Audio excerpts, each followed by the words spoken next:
Assalamualaikum warahmatullahi wabarakatuh.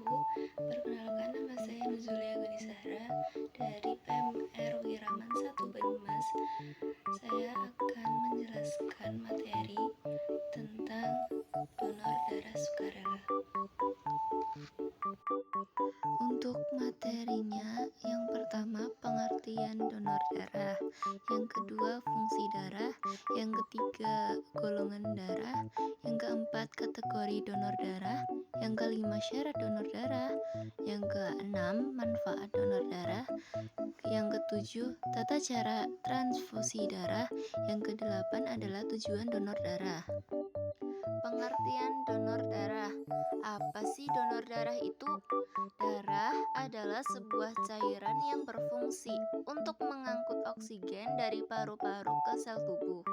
Donor darah adalah kegiatan menyumbangkan darah untuk tujuan transfusi darah. Transfusi darah adalah proses pemindahan darah dari seseorang yang sehat dan memenuhi persyaratan ke orang yang membutuhkan. Fungsi darah. Fungsi darah apa saja sih? Yang pertama, mengangkut oksigen dari paru-paru. Yang kedua, mengangkut karbon dioksida dari sel-sel tubuh ke paru-paru untuk selanjutnya dikeluarkan. Yang ketiga, mengganti sel-sel yang rusak. Golongan darah. Ada berapa sih golongan darah?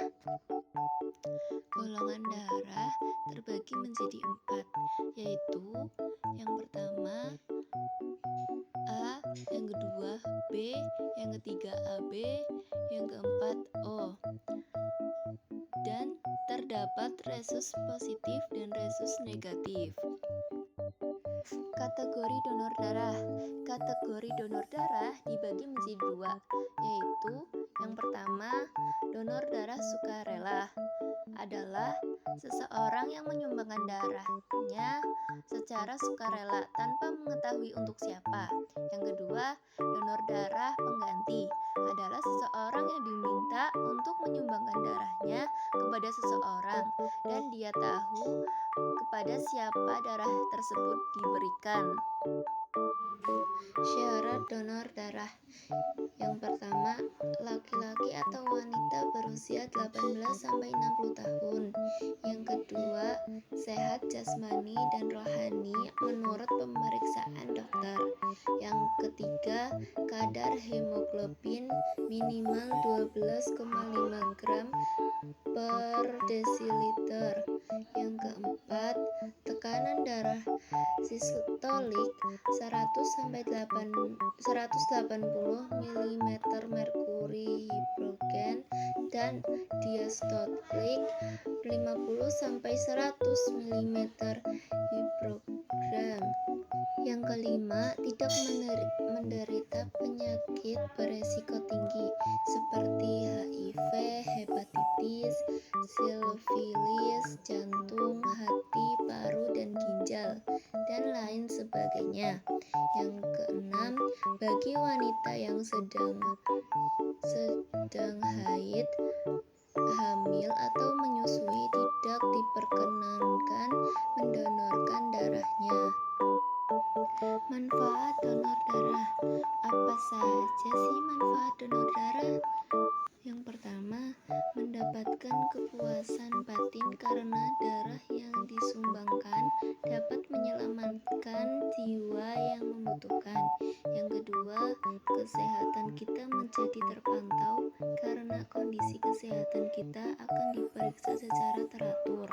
Yang ketiga, membuat tubuh semakin sehat sebab dengan mendonorkan darah, tubuh akan memproduksi darah yang baru. Tata cara transfusi darah.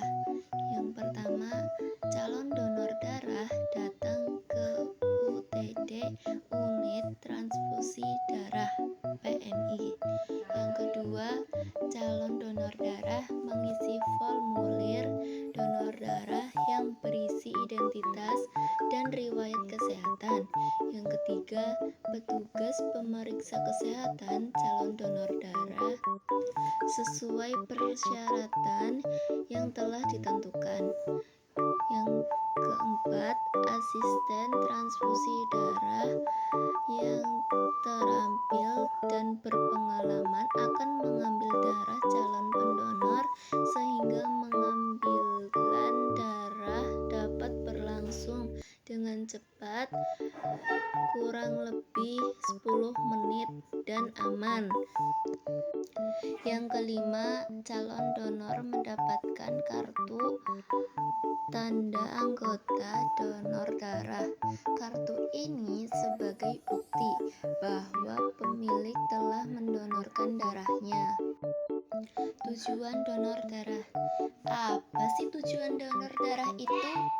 Tujuan donor darah adalah untuk kepentingan sosial dan kemanusiaan. Sekian dari saya.